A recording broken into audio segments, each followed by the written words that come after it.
Good morning. Welcome to StudyIQ English. My name is Bhuvan and this is the editorial edge. All right, let's begin. I have around 3 topics for you, a good number of questions, MCQs, and these topics have been in the news of late. All right. As always, welcome to StudyIQ English. We take a topical viewpoint to understanding. The focus of our understanding is topical, and that's what we always look to do. All right. Live hai, absolutely Pratik. Absolutely live hai. Good morning, Deepak, Arka, Bulbul. ठीक है. All right. So let's begin. Firstly, this is my Telegram channel. For those of you who haven't joined yet, go ahead, make yourself a part of this particular Telegram channel. All right. The 3 topics that we're looking at today. Number 1, we'll take a look at GI tags. Now, obviously, if you have been reading the Hindu, almost on a weekly basis, you'll find some or the other product getting added to the GI tag list. All right. Good morning, Asha. Okay. So we need to understand firstly GI tags. It's very important. And then as a case study, I want you to focus today on the Darjeeling tea GI tag. Okay. What are the problems of, say, GI tag that is facing, the practical problems? Okay. The first, we'll go through the usual routine, the basics. What is GI tag? What's the whole purpose behind it? Criticism, drawback, benefit, all of that. And then as a case study, I want you to just quickly focus with me for 15 minutes on the Darjeeling tag GI problem. Okay. Good morning, Soumya. No problems, Deepak bhai. Aram se bhejiye. ठीक है. Number 2, we'll take a look at Udan scheme. Again, frequently in the news. And so we'll take a look at that. And again, from the practical aspect, okay. The bookish knowledge, I'm sure you guys are aware कि Udan scheme क्या है, नहीं है. Even if you have a basic understanding, fine, we'll build on it. If you do not know, don't worry, we'll build from the basics. But we'll look at the practical aspects, okay. And the differences that are freely used in whenever you are reading an article on Udan. Say Greenfield Airport, Brownfield Airport, okay. What's the capacity? What's the viability gap funding when it comes to the Udan scheme? Okay, all of those terms that are necessary for you to comprehend any article on Udan. And then after that, we'll take a look at the problems that Udan is facing in 2023. All right. And then the third one is on Article 370. This is, I have picked directly from the Indian Express. Okay. More often than not, you must have heard of this argument that, okay, Article 370 was a temporary provision in the Constitution of India. All right. That the whole article, in fact, Article 370 subclause 3 mentions the temporary provisions. So this case is being heard in the Supreme Court, as you must be aware. And so in yesterday's proceedings, I was following it very closely. So we'll take a look at the arguments made, in terms of, say, temporary versus permanent. What's the interpretation of the Supreme Court? Okay. And please understand again that there are 2 constituent assemblies that we're talking about. One, the Constituent Assembly of India, which you and I are most aware of. And then the second one is the Constituent Assembly of Jammu and Kashmir. Okay. So we'll take a look at both of those small differences and figure out what exactly is going on in the Supreme Court. Okay? Good morning, Subhankar, Sai Krishna, Nelai. All right. Good answer. Nelai. Absolutely. Okay. Let's go ahead and look at the questions from yesterday first. So obviously we discussed in detail about sustainable development goals and climate change. Go ahead and revisit that lecture, by the way. Okay. It's modeled on a mains question that you should at least be attempting. Okay. I can never predict if it will be asked or not. That's up to the gods and UPSC. But as an aspirant, as a student, you should look to answer that. And for that, go ahead and look at the first 22 minutes of yesterday's class. Okay. Good morning, Indian Air Force. Correct, Subhankar. 5.2 abhi hua hai. We'll discuss all of those 1 to 5. So SDG Summit, New York, happening in the year 2023, later this year. All right. Summit of the future, not in Copenhagen, by the way. All United Nations functions or all these summits take place in New York, which is the headquarter of the United Nations. All right. So the Summit of the future happening next year. Major summit, which will look to, say, reevaluate all the progress made under the Agenda 2030. And so figure out what's going wrong, what's going right. It's supposed to be a landmark summit. Okay. Summit of the future. And COP28 later this year in Dubai. All right. Sultan Al Jaber is the president of this COP, and he is also the CEO of an oil company. So you will find climate activists saying, well, what good can you expect of a climate conference that is being headed by a member of the oil company or the oil cartel? All right. We'll keep our hopes up. We'll track that news closely. So here the incorrectly matched would be 2 only. All right. 2 only. Let's go forward. Which of the following are sustainable practices? Now, I had many different answers relating to this, humming. the slash and burn that you always read about in NCERT. Okay, so let's quickly just spend 2 minutes to understand whether slash and burn is sustainable or not. All right. So first, understand the word sustainable means that it is, say, ecologically fine. You know, it's not going to, it's like pest free. You know, there is got waste management. It's good for the soil. It's good for the air. All of these are what? The key components of sustainable agriculture, guys. Yes, is it not? Is it not what sustainable agriculture is? That whatever the process that you are having, it does not have negative effects on the soil, the water, the air, plus say the pests, it's free of pests, you're not using insecticide, pesticide, plus it is able to sustain a population. That's the whole point of agriculture. No? So what do you find? In jhumming, in the slash and burn, or jhumming as it is called, okay, eventually you go ahead and say in a dry season, you go ahead and cut a particular tract of land, you go ahead and completely slash it. Then you let it dry for say some certain period of time. Then just before the rainy season comes, you go ahead and burn the whole thing down. Alright. So what happens? Eventually, even though it becomes nutrient rich, you know that in a couple of years time, the nutrient viability of that particular tract of land goes down dramatically, which is why they have to move on to some other tract of land. Right. So you are looking at processes that affect the local biodiversity, or affect the local soil chemistry. Okay. And plus at the same time, the pollution caused from it. Never mind the consequences. The consequences are quite positive in the short term. But then the problems also are associated there. At the same time, slash and burn, you know, cannot be used for an area that is population intensive. You know, which is why you see being used, say, in areas that are not very highly populated. Say in the Amazon forest, where there is leaching happening. Yes? What is the leaching? That your soil becomes so wet that it loses all its nutrients. It's rushed off. It's run off. You know, it's washed away. So it's like a nutrient deficient soil. So in those areas, slash and burn is recommended. All right. So you're looking at certain areas only where it can be used and can't be scaled up to say serve a particular population.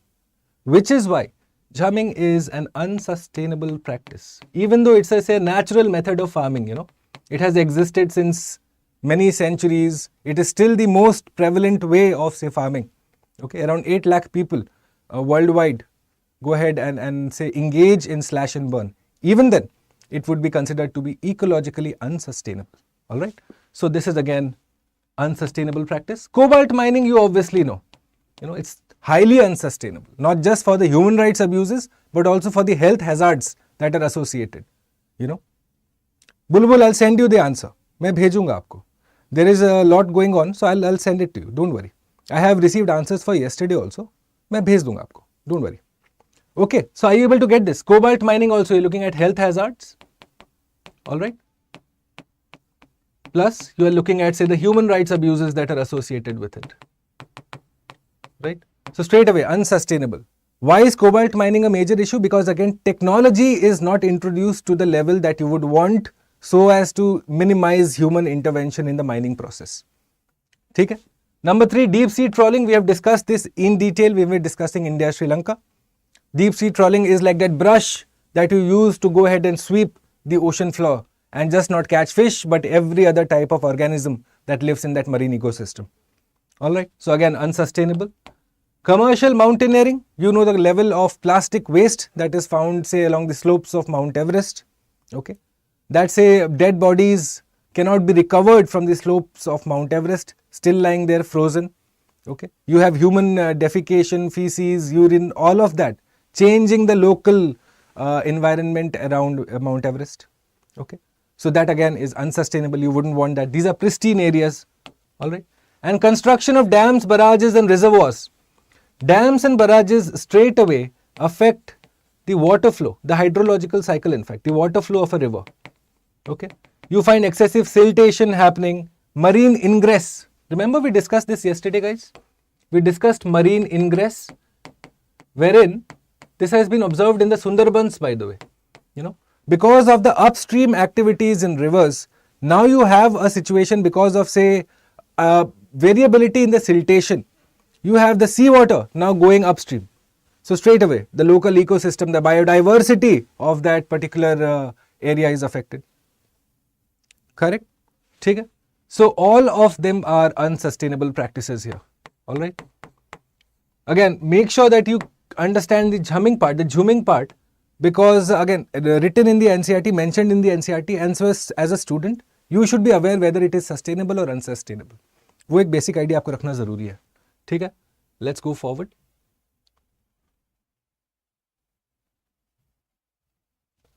Which of the following is not a part of the SDGs?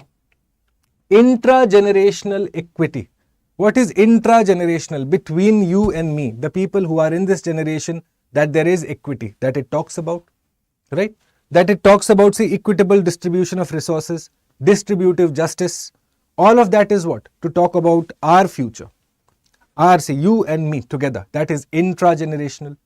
And intergenerational is to make sure that our children, your children's children also have the same privileges and access to environmental resources as you and I have. And so what do you find? That the SDGs look to address both, which is why they talk about a common future. Realize this? The Brundtland Commission report, Our Common Future. सुना है इसके बारे में? Brundtland report,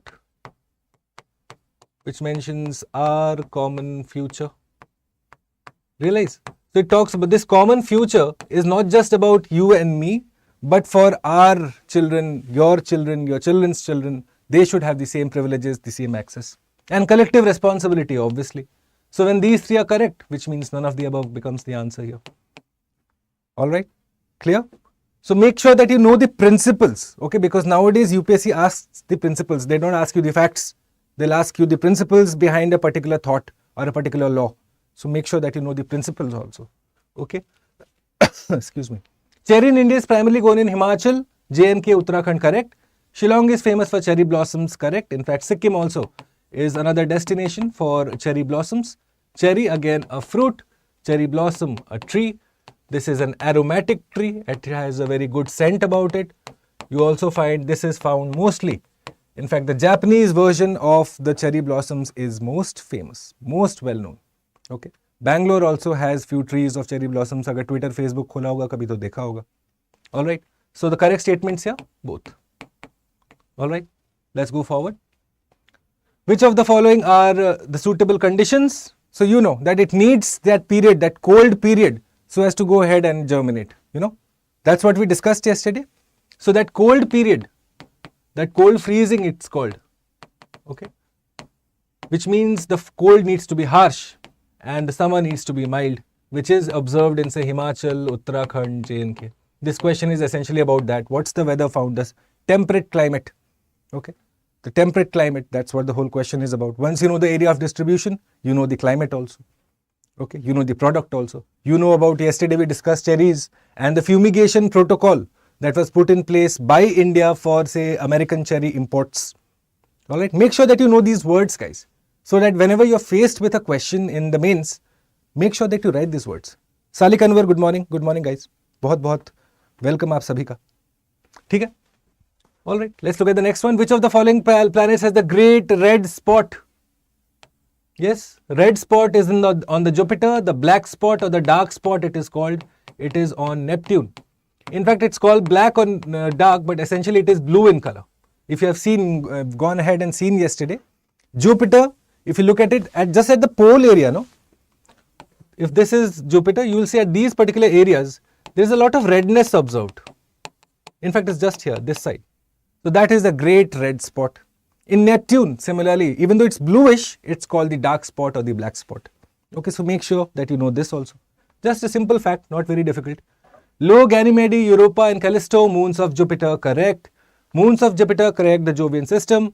And Saturn has the highest numbers. This again keeps fluctuating, by the way. Okay, let you know a small secret. Most students, what they do is, they'll remember, say, numbers. Okay. For example, today's topic, one question that comes to mind is, which state has the highest number of GI tags in India? Okay. Now, this is an immaterial FAQ, guy. This is an immaterial frequently asked question. If you even come across this question, it's immaterial. Why? Because this list keeps getting updated. Alright. And so UPSC goes ahead and makes the question paper, and suddenly you find next 7 days में कि 2-3 और जोड़ दिया. So it's immaterial. Know the top 3 more or less. Okay, we'll discuss what are the GI tag, the top 3 states, but you don't need to remember which state is the highest. Similarly, you don't need to remember which moon, which one has the highest. Remember the basic overview. Always focus on the basics. ठीक है? Saturn has the highest number of moons. This is correct, but this keeps changing. Okay. Suddenly you will find that Jupiter goes forward because they found one more moon there. Alright, so it's immaterial. So which of the above are correct? All 3. Alright, and these are the individuals: Pradeek, Shubham, Mandeep, Asha, Mahalakshmi, Pooja, Evergreen, Karuna, Lekam. My star individuals, in fact. I always look forward to their answers. You know, it gives me warmth to see their participation and support. And to the rest, I request you, go ahead, take part in this initiative. You know, your questions are based out of the topics that we do here. It's very simple. And I have a special mention for Nilo because he left me a very nice comment. And so Nilo, thank you for your comment. You made my day yesterday. All right. But I would have appreciated अगर आप सवाल भी साथ में answer करते. It would have been better. All right. So go ahead. Answer the questions that I have for you today also. All right. Let's look at GI tags now. So just yesterday you had 7 products that were notified. Just day before that, again another set of 6-7 products were notified. Some from the state of Tamil Nadu. Mostly, in fact, from the state of Tamil Nadu. So we'll take a look at yesterday's products first. Okay. 7 products. You look, yesterday's one was that Rajasthan had 4, okay, Goa had 2, and Uttar Pradesh had 1. So 7 products were notified. This is the state breakup of them. Not important for you to know, by the way. So who gives these, by the way? Geographical Indicators Registry. Alright, the head office of which is in Chennai. I looked it up today morning and I was genuinely surprised to see this. Okay, the head office of this is in Chennai, under the Department for Promotion of Industry and Internal Trade, Ministry of Commerce and Industry. Okay, obviously, Ministry of Commerce will take care of this. Now, what do you find? What's the whole purpose of this? Firstly, they are a part of the intellectual property rights, the IPR regime that we talk about. Okay, so you have copyright, trademark, so you have GI tags also. Now, what's the difference? Okay, firstly, please understand all of these, no, trademark, copyright, all of these are to do with what? They are to do with companies or products. Right? Trademark is of a product, copyright is of a particular entity. Alright? So these are completely different in nature.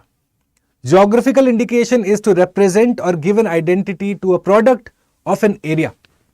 It's not to do with a particular self-help group or a particular company. No. It's to identify a particular product of an area. Link it to the area. That's your first linkage. Okay. That the geographical region or the area becomes critical for us. Now it can be applied to what kind of products? Agricultural, yes. Handicraft, obviously. Industrial, you find that there are products that are industrial also. And food products. In fact, I was checking the Dharwad Peda. So you have many such pedas and milk products, you know, the finished products, part of GI tags that they are given geographical indications. Rani Yadav, good morning, good morning. Okay. Now, the validity is for 10 years only. It's not permanent, guys. So this is where the MCQ will catch you. Alright. The MCQ will mention that GI tags are a permanent identity given by, say, whatever, falana, falana, falana. Make sure that you know that it's not permanent. There is a particular validity, and then after that validity expires, you go ahead and renew your license or the GI tag. Okay? So why this GI tag? See, GI tag, I'll tell you what. What's the purpose of GI tag? That's a very basic question and a good question. So I'll tell you. For example, now the case study I was mentioning, guys. Before we understand what are the products, let's look at the case study now. Darjeeling tea. You all have heard of it. Many would have gone ahead and tasted it also. Alright. Now the problems, as Prateek's question is, why is GI tag necessary? So I'll tell you. In GI tag, what happens is an identity is given, say, to the tea coming out of Darjeeling area. Now you know that Darjeeling tea has a pedigree behind it. It's famous, world famous. It's often said that the Queen of England also used to have Darjeeling tea. Right? So obviously it's in demand. Now a certain, say, a product, Darjeeling tea being sold at suppose 1000 rupees a kg.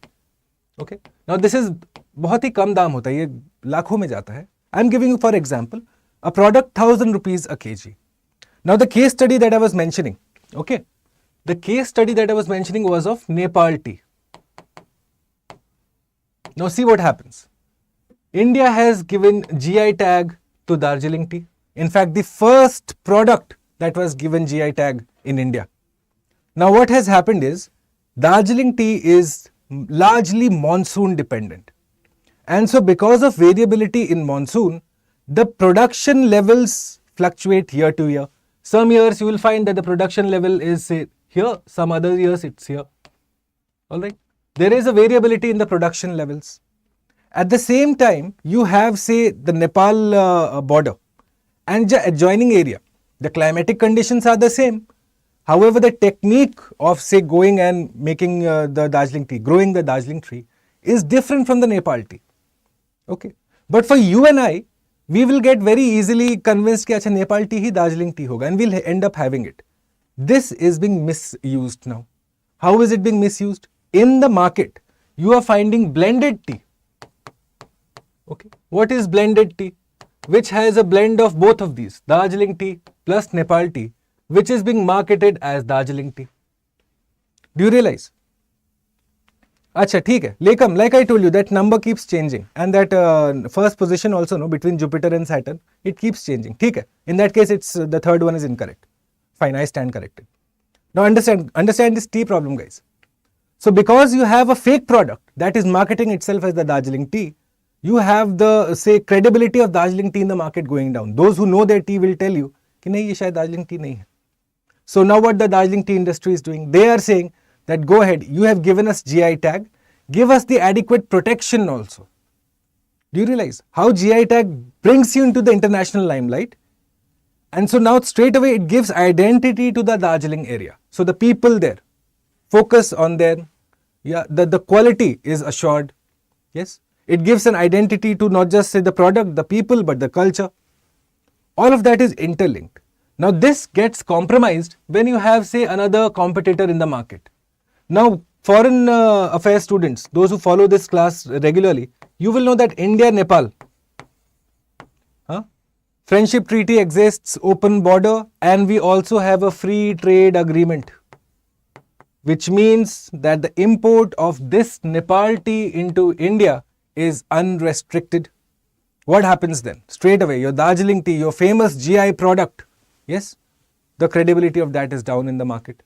Obviously, also the policy I have given you, that because we have a free trade agreement, you will be surprised to know. Anyways, we are like the highest producers of tea in the whole world. India is one of the highest producers of tea. In fact, the highest producer. In spite of that, what you find is that the tea from Nepal to India, Nepal is the chief exporter of tea to India. Number one. Why is that happening? At the cost of our GI product. So, I have given you the whole story, okay?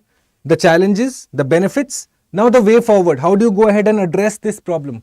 Straight away have anti-dumping duty. Okay, have anti-dumping duty on Nepal tea. If you want to go ahead and protect your Darjeeling tea. Okay, do you understand this? So this is the whole mains answer I've given you in less than say 5-7 minutes. This is what GI tags uses. It brings product into the market. It gives you a ready-made, marketing. Companies spend money on marketing, no? Even I will go ahead and say tell you about say the local course that we are going to go ahead and launch. I am marketing my course. Marketing is important so as to get the word out, right? GI tag is ready-made marketing. Government certified billa lag gaya aapke upar ki dekho ye original product hai. Why will people not buy it? But then if you are faced with cheap competition, what happens? Your marketing is good, your product that is out in the market is bad. So you must have anti-dumping duty to make sure that your product comes up. That the Tea Board of India, which is responsible for tea management in India, should have effective checking measures. That at least it should be labelled, whether it is Nepal tea, blended tea, what kind of tea is it. Only then will you be able to protect the future of Darjeeling tea. Okay, this is what it is. Simple hai ekdam ye cheez. Now let's look at the topics, the 7 products. First is bebinka. Okay, a brilliant dessert in fact. Okay, it has got these layers of chocolate, it's got these layers of cake in it. Have a look at this. I've had this, it's so yum in fact. See, it's got these layers. Alright, So this is bebinka. This layer is made in an earthen oven. Okay. Goa mein banta hai. Primarily during Xmas time you will find it. Very, very famous. So this has been given. You find the Mankurad mango, which is different from the Alfonso, by the way. Okay. Alfonso is different. Mankurad is different. Alright. This has been given GI tag.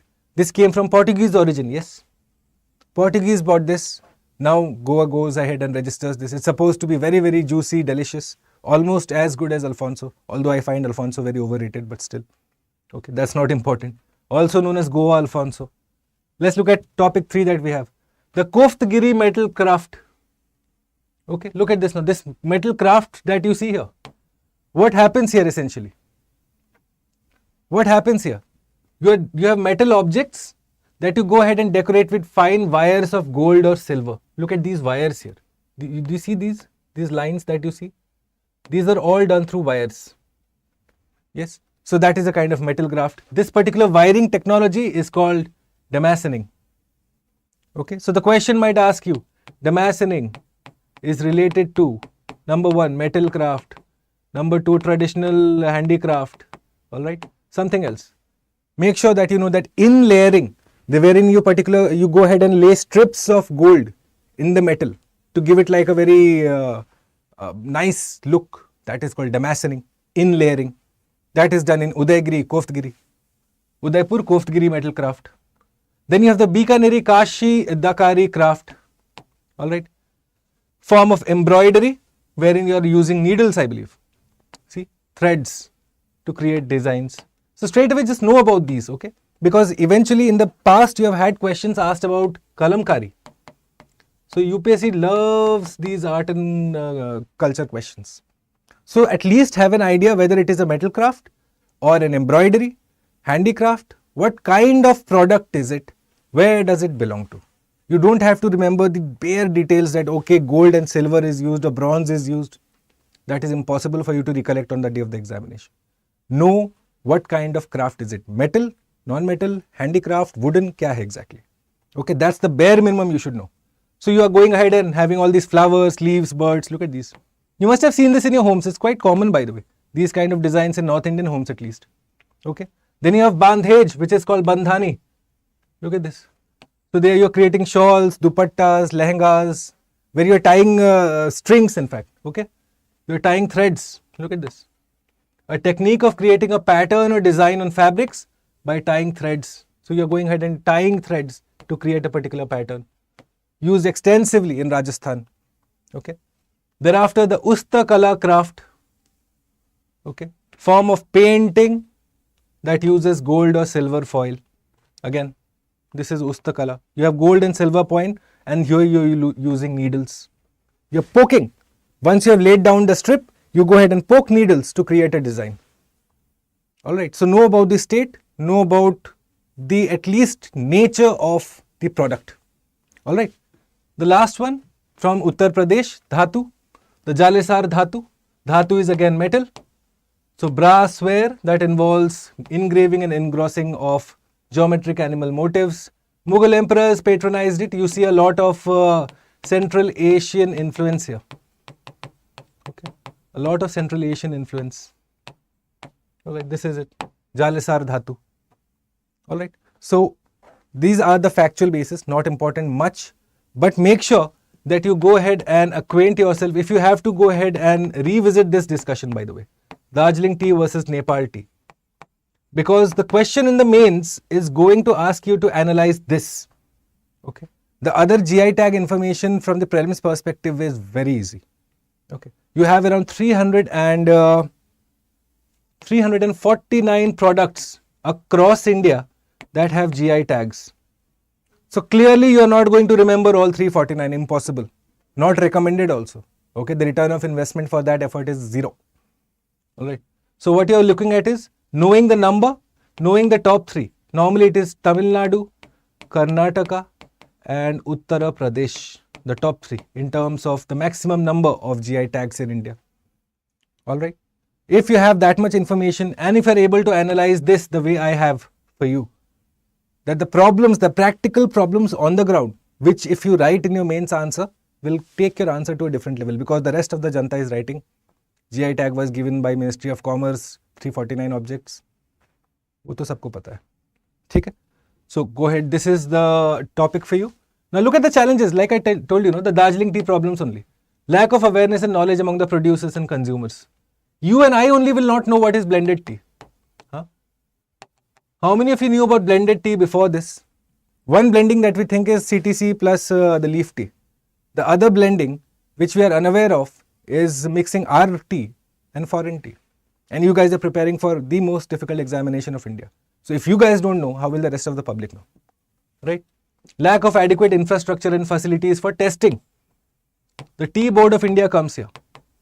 They need to have testing facilities across the country wherever tea is being imported to make sure that you're able to identify the quality, the nature of the tea that is coming in. Okay. Whether it is what it is claims to be. You should figure out, no, first. Okay. Enforcement, monitoring straight away. Coordination and cooperation among stakeholders. Nepal government also needs to take active participation in this problem. But how will they? Because you have India-Nepal Free Trade Agreement. So by rule, they are doing fine. It's the action is required on the Indian government side, not Nepal government side per se. All right. So let's look at the questions now. All right. First question, you will leave all these answers for me, by the way. I have questions from A to I today. Okay. क्योंकि MCQs पे थोड़ा ज़्यादा ध्यान देते जाएंगे. Okay. Now that we have built up momentum, we will put more and more MCQs in our focus area. All right. So Darjeeling tea was the first product to be given a GI tag in India. GI tags are defined under the TRIPS agreement of World Trade Organization. Trademarks help consumer associate. इसको delete कर दो. ठीक है. Goods with an entity, whereas GI tag helps consumer associate goods with area. Which of the above are correct? You shall let me know in the comment box. Question number B. Agri products, handicraft, industrial products, food products. Which of them are included under GI tags? Shubhankar has a question. Okay. If any product got GI tag by India, shall it be more recognized or have some preference over the products throughout the world? Shubhankar, what happens now? Once you give a GI tag, yes, so it's like a credibility associated with that product, that it is what it is claiming it to be, right? For example, today I might go a particular type of tea, say in Nilgiri, but I can't market it as Darjeeling tea because that particular facility of, say, GI tag certification exists for tea of Darjeeling district in Darjeeling. समझ रहे हो?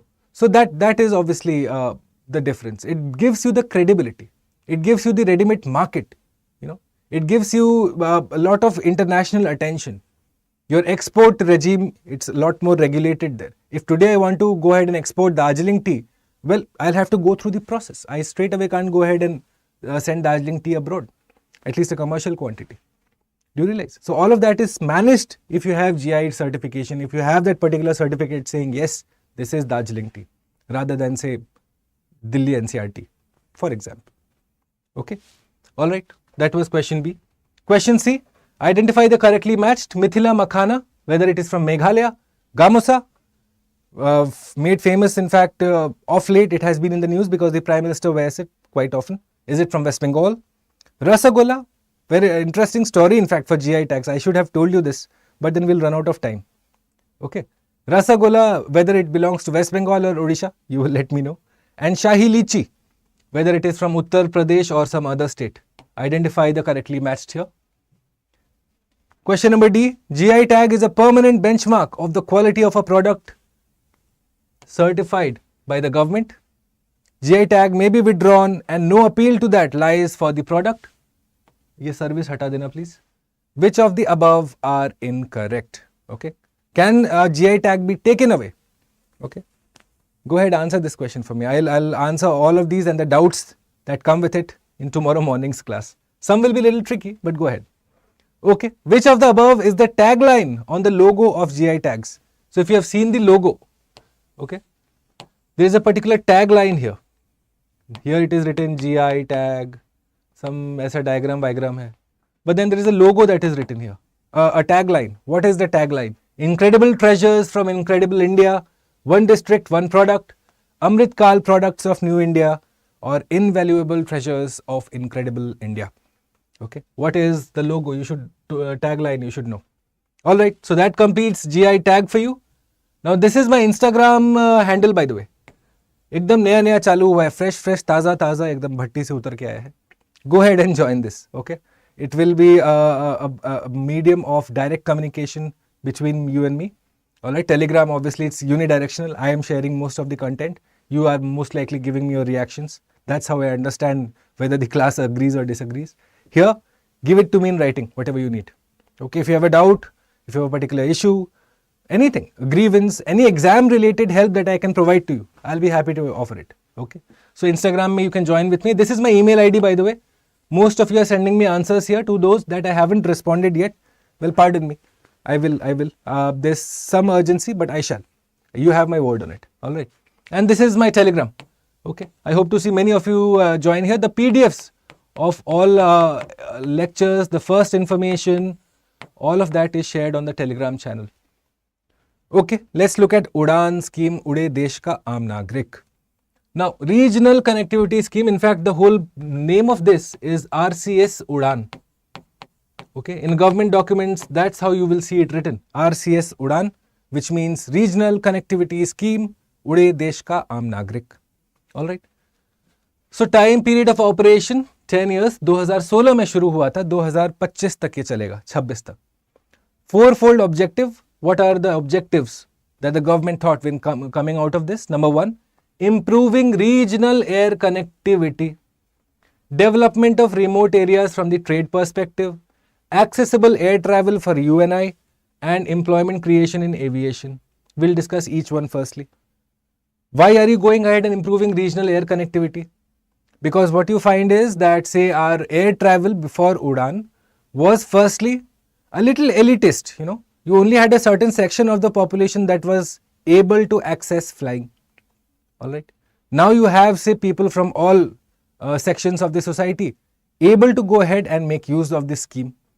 You're also looking at creation of infrastructure at the local level, the state level. Okay. So you have an airport created. Alright. Suppose this is your airport and this is your plane coming in. Alright. Now you have an airport created, so you're going to need ground staff. Yes. You're going to need crew there, technical crew. All of them locally available, locally sourced. You are looking at creation of the ancillary industries around the airport. Housing colonies projects come up first. Okay. You have commercial markets that come up. Taxi services come up. All of these are what? The ancillary creation of industries that come up. With an airport also comes the industry of MRO. Here is the question for you from Prelims. Okay. The question will be something like this. वो ऐसा आएगा question आपको. Maintenance and repair operations are related to which sector? Okay, related to what? Number one, energy. Number two, shipbuilding. Number three, aviation. Number four, fuel cells.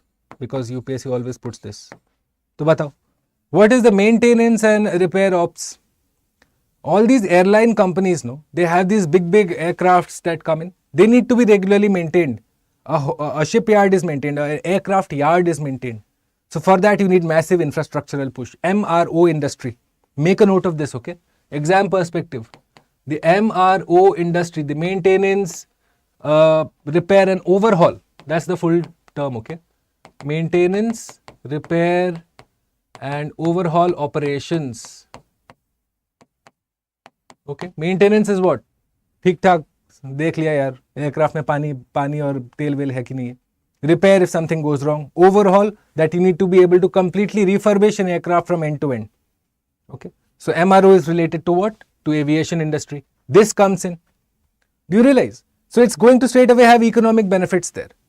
Okay, accessible air travel, all of this is there. Now let's pause the class for a minute and okay, let's go and have a look at this. Are you able to see this, guys? I've opened the Make My Trip website. Okay, थोड़ा application based देखते हैं. Bookish तो आप लोग सब जानते ही हो. Okay, so now let's look at, say, Delhi. If I want to go to Delhi to, say, an airport that has recently come up. For example, in Sikkim, a new airport has come up which is called, can someone tell me? What's the name of the airport that has come up in Sikkim? Okay, so suppose if I want to go to Pakyong on the 5th of December. Pakyong, a new airport under Udan scheme that came up in Sikkim, serving the city of Gangtok. Alright. New Delhi to Gangtok, I am looking for 5th December for myself. I want to go ahead and visit the Nathula Pass. Alright. Look at this. No flights found. Alright, let's go back. Maybe there is something wrong with that sector only. Go back, bhai. Jao, wapas jao. Alright, let's look at some other airport now. Okay, let's look at some other airport. So, suppose if someone wants to come from Chennai. Alright. Another new airport that is supposed to have come up from Chennai is, say, Bareilly. Alright, let's look at Bareilly. Same date, 5th of December. Can I go to Chennai to Bareilly?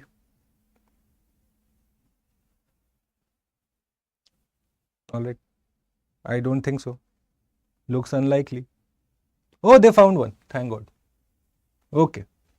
So finally you are finding one stop via Bengaluru. Fine. Do you realize this now? And the price is 8279.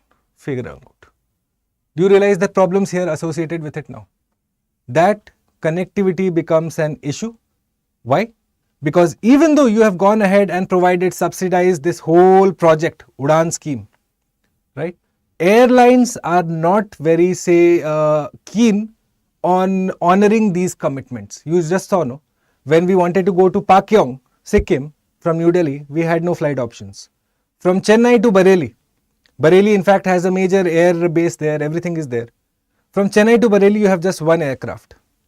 Why is that problem now? Obviously, that's a problem now. If Udan was working, I would have several different options. So, we'll understand the problems now. What are the problems? Let's go forward. Okay. Features first. अब देखो कैसे क्या क्या सोचा गया था.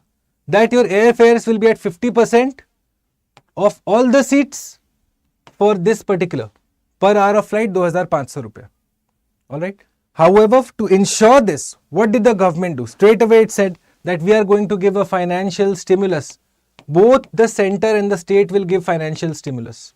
Okay. So, for example, the state will give land at a concessional cost. Okay. It will give you access to security services, concessional cost. Alright. It will give you access to fire brigade, concessional cost. Do you realize this? Center said we will give you money to set it up. Stakeholder participation will help you do it. Alright. So now all of this was decided. At the same time, a viability gap funding. In fact, a fund mechanism was called RCF, the Regional Connectivity Fund. Now this was also proposed, wherein it was decided that the union territories and the northeastern states, they will only pay 10% of the total requirement. The rest 90 comes from the union government. For the rest of the states, it was decided 20% dena padega. Okay. The rest 80 comes from the union government. So obviously it's a major project of the union government with say participation, stakeholder management with the center, the state government. The other third stakeholder in this is the AAI, the Airports Authority of India, which is under the Ministry of Civil Aviation. They are the ones who are responsible for the airports. Okay.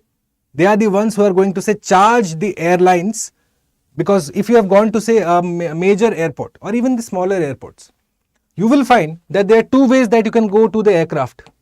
One is that there is this automatic thing wherein straight you go ahead and enter the aircraft, and the second one is you go on a bus.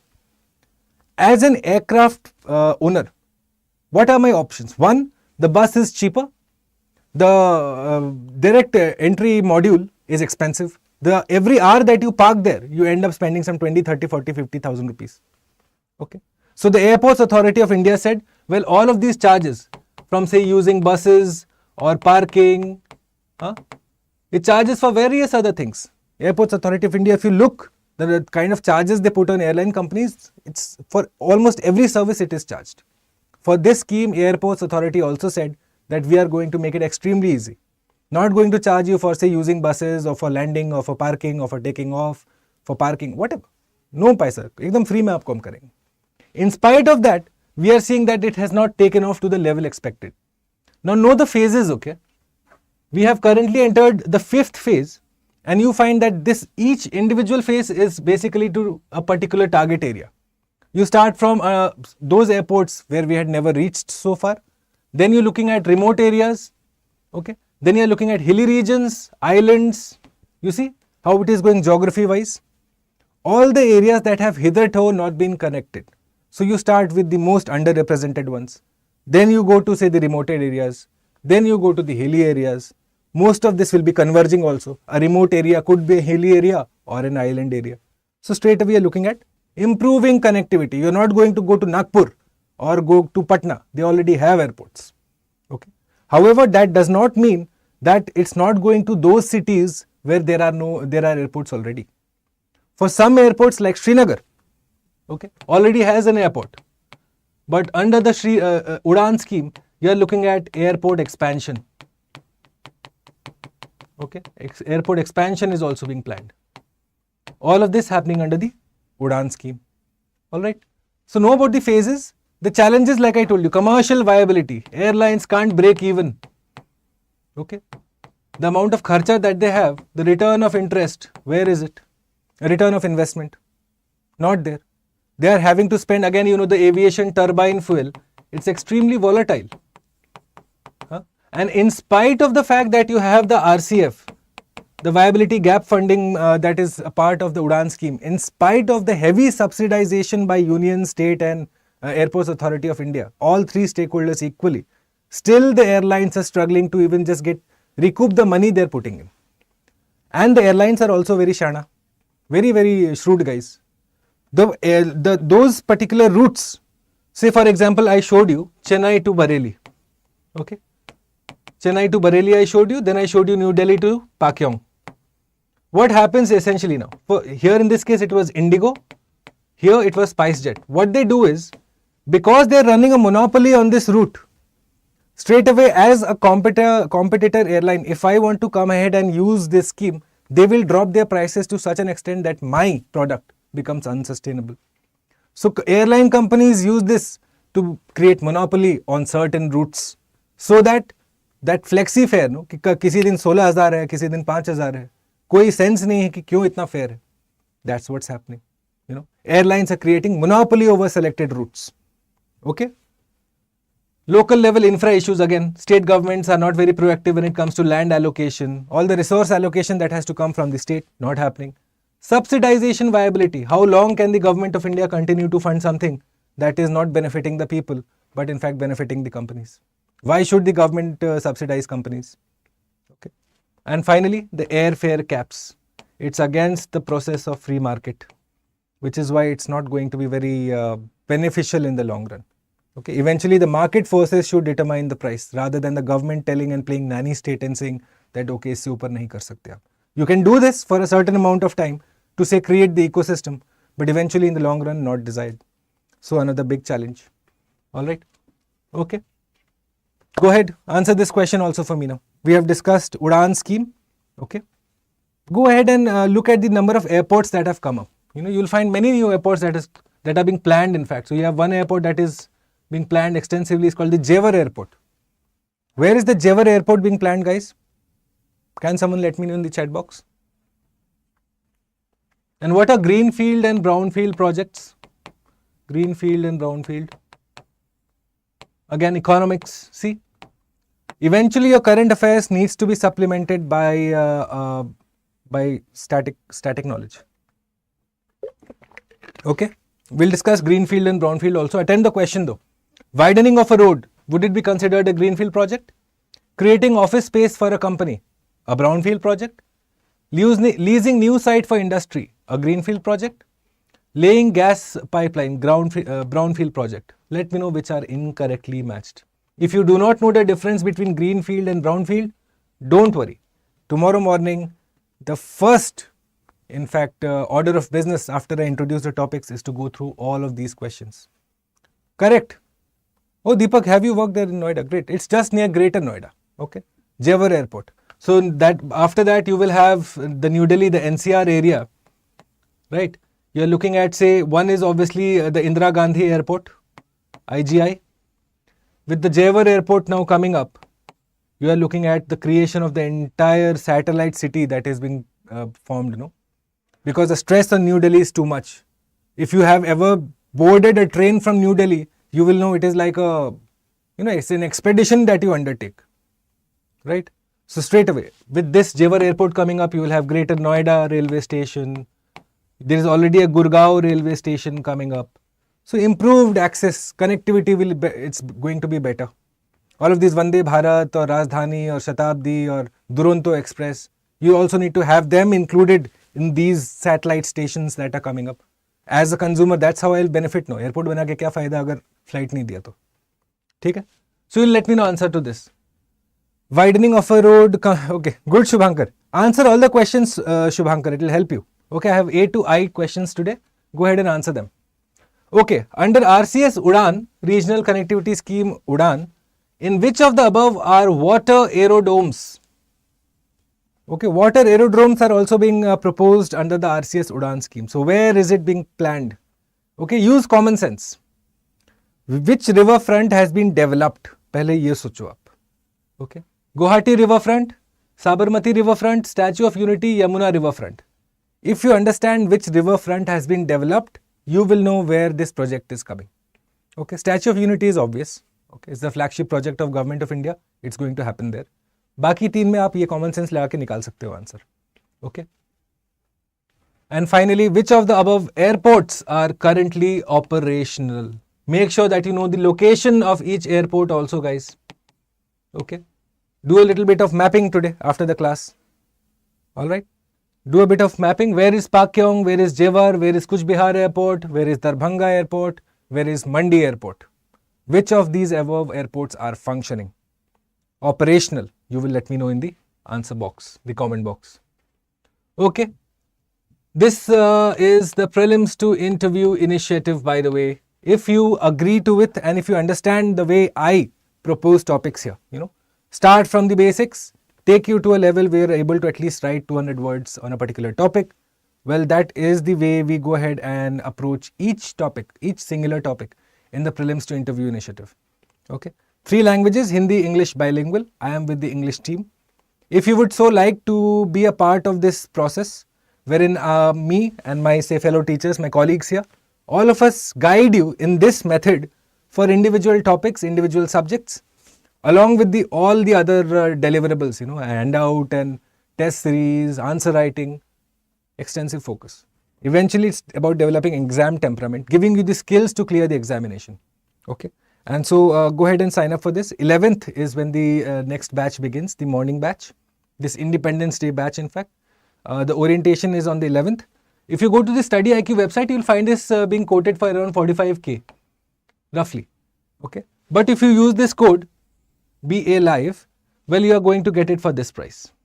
Okay. You are going to save around, say, close to 40,000 rupees overall. And this includes the CSAT module also. So if you haven't seen my CSAT classes, go ahead to StudyIQ English. Under the playlist, you will find the whole reading comprehension series that I had done just prior to UPSC 2023. Have a look at that. Okay. Given that this year's CSAT was a major pain for many students, I can understand. In fact, even I was quite shocked after I looked at the paper. I was like, ye kya bana diya? So obviously we need to have a bit of course correction. Okay. A bit of strategy calibration is required, which we will do as a part of this. Okay. So go ahead and sign up for this, and I shall expect you guys to be a part of this. Okay. Temporary nature of Article 370, this article from the Indian Express. The explained version, very important page, by the way. Okay. However, what you will find is that under the explained page of Indian Express, all the topics are done to the level that we do here. You will find the whole definition of analysis, जो express वाले कल छापेंगे, शायद हम पिछले हफ्ते कर चुके हैं. तो this is why this session is useful. You are able to do multiple topics to the depth in 1 hour. Every morning, even if you do 3 to 4 topics, in a month you are doing close to 120-30 topics. Yes. 10 महीने में सोचो 1200 topics लेके तुम कितने comfortably तुम prepare कर सकते हो. शुभांकर मैं आपको दिखाता हूँ. Give me 2 minutes please. Okay. Let's look at the temporary nature of Article 370 now. So Article 370 to do with abrogation of the special status of Jammu and Kashmir. If you look at clause 3, okay, subclause 3, what does it say? Provided that the recommendation of the Constituent Assembly of the state referred to in clause 2 shall be necessary before the President issues such a notification. Constituent Assembly of the state. Which state? J&K, right? So now the Constitution of India mentions a particular reference to another Constituent Assembly of J&K state. Now this has been used by the petitioners challenging the Article 370 to say that, well, these provisions that are being interpreted as temporary. If you look at this, if you see the whole article there, the title of it, it says temporary provisions. So now the debate becomes between temporary and permanent. So the petitioners, those who are challenging this whole, they are saying that, well, look at it, there is a technical problem. In 1956, you had the Constituent Assembly of Jammu and Kashmir that came into place, and it stayed till 1957. Okay, the J&K Constituent Assembly, by the way. I'll tell you also उसमें कौन-कौन थे, क्या हुआ था exactly. Okay, so now this was the duration. After the Constituent Assembly was disbanded in 1957, what happens to this part? Okay, so now you know about the Constituent Assembly of India, right? Indirectly elected. There was no universal adult suffrage. Representation दिया गया था communities को, right? And so there was this Constituent Assembly of India that focused on the Constitution of India. Thereafter, there was the Constituent Assembly of Jammu and Kashmir. Okay, this was supposed to be directly elected. Elections were held. Okay, Sheikh Abdullah, you must have heard of the name. He was the one who was spearheading this. His party won seats on all constituencies. Then they went ahead, voted on this, and then finally it came into being ki acha, Article 370 ratified by the Constituent Assembly of Jammu and Kashmir, aligning with India. That's how it happened. Okay, so differences. One was indirect, one was direct. However, large-scale rigging happened in Jammu and Kashmir when this election was happening for the Constituent Assembly of Jammu and Kashmir. Now, once this particular body gets disbanded, does the provision that is mentioned here, does it become permanent or does it stay temporary? It can be abrogated. Okay, so this is the question before the Supreme Court. The Supreme Court saying that, well, please tell me whether the powers under this, you know, the substantive part of the powers vested under this particular clause, can they be vested with the President of India? If that is happening, fair enough. At the same time, the council, the pleading party is saying that this is a permanent feature of the Indian Constitution because the only body that could have dealt with it does not exist anymore. So now the question whether the Indian Constitution can have a permanent feature, because you and I both know that Indian Constitution is an organic document. So many amendments we have had. It reflects the aspirations of the times that we live in, right? This is why the Constitution is important, no? That it defines our existence collectively and individually, right? So how can there be something like a permanent feature? Okay, a basic structure obviously exists, a doctrine exists, but can you have a feature that is permanent? Or should this be construed to be a part of the basic structure? That is the question in front of the Supreme Court. All right. Now, the position on this to be taken for a UPSC aspirant in the days to come will be made clear. Okay. A lot of analysis is required for a good answer because again, this becomes a little tricky if this is asked in mains. Okay. So we'll dive into that collectively. साथ में हम लोग करेंगे. ठीक है. So this is being considered Indian Express article है. Have a look at it in less than 5 minutes. You don't need to worry too much about it right now. From the mains perspective, it's obviously a question you should prepare for. Okay. The Constituent Assembly of India was indirectly elected on the basis of universal adult suffrage. What is universal adult suffrage, guys? You must know this. It's a very basic NCERT level hai ye to. And Constituent Assembly of India had members common with the Constituent Assembly of J&K. Which of the above are correct? Okay. This is question number I. Let me know in the chat. What is universal adult suffrage? Okay. All right. So that completes today's class. 3 topics, deep dive we have done. Around 10 questions have been put in front of you. 7, 8, 9 questions, 9 questions के आसपास. Answer them for me, please. Okay, it'll help you. It will absolutely. I'm convinced that this approach delivers results. It has delivered for several students in the past, many students in fact, right up till last year, and this will continue to work. Topical approach always helps. ठीक है? Correct. Universal adult suffrage. ठीक है. Riyan, not poverty. Not poverty. Okay. ठीक है. All right. So that completes it, guys. Please do join me on Instagram also. If you have any particular doubts, you would like to reach out to me personally. I'm available for your help. Okay. Join me this evening, 9 p.m. also, by the way. Okay. 9 p.m. we take a look at the Aranya series second class. Yesterday it was planned, but well, it got shifted because of some unforeseen circumstances. But this evening, 9 p.m., we take a look at the lecture 2 of Aranya series, our environment and ecology series. Okay, a 40-45 minutes class, but we'll get started because we have targets to finish.